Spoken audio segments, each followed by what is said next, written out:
Hey, welcome back to Sea Stories and Science Fiction. It's not often that I get a book or a movie that really combines the two things that I love most about books and movies, right? The kinds of stories that I like that actually combine a really great sea story with a really great science fiction tale. There's a lot of times where you have a great sea story or you have some great sci-fi and they really don't have anything to do with each other. But today, I get the distinct pleasure to talk to you about a great, great book that I enjoyed very, very much that actually combines both of the things that I love the most. It's a great sea story and it's a sci-fi epic. And that story is called uh, Islands in the Sea of Time by S.M.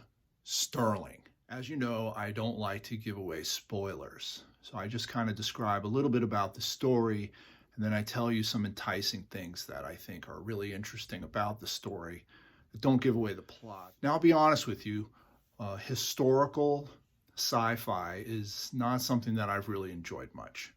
I don't have a lot of experience reading that sort of thing, but I took a chance on this book because it had both the sea story and the science fiction.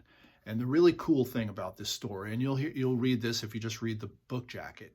So this crazy situation occurs where a storm rolls in on Nantucket and the island and all of its inhabitants and some boats and ships that were around the island, and in particular a Coast Guard cutter that has both sail power and heavy diesel engine power, is the whole island and all these boats around it are transported back to the Bronze Age.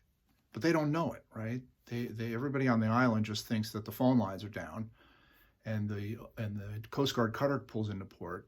And then eventually people realize, like through different events where they go to the mainland where Boston and Massachusetts should be, and they realize like, whoa. And it's a really cool concept because like you've got just the technology that's available on Nantucket Island and you have this Coast Guard cutter. And they take some pretty long voyages down into South America and across over to what was to become England. And that's all the spoilers I'm going to give you. But the thing that I liked about this story is that the characters were very endearing.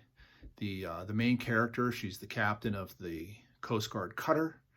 She's a great character, and there's like a romance with her that's really interesting and well done. And then also like you meet these characters that are back in the 1200s and they start to interact with one another. There's some pretty serious violence. There's a lot of times while you're reading the book where you're just kind of like, cool. Like, this is so cool. Really am. I'm back there. I'm aboard this Coast Guard cutter and I'm heading across the Atlantic Ocean and it's 1200. There's no, there's no GPS. There's no sat phones. There's the sonar works, but there's nobody else out there. There's no helicopters. There's no planes. And the earth is pure. I mean, there's huge schools of fish and whales and sea turtles and flocks of birds. And then the story cuts back and forth between the kind of the local characters who are in England and kind of what's going on with them in the Bronze Age. So you have this sort of kind of Viking kind of mentality going on.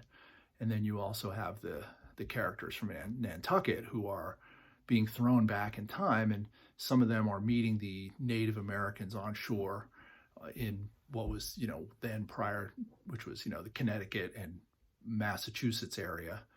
Just a really fascinating story. I would say that it's a really interesting spin on the classic adventure story, but the adventure is into the past, but you have some of the technology of the present. It's a testament to how good this book is that it's over 600 pages.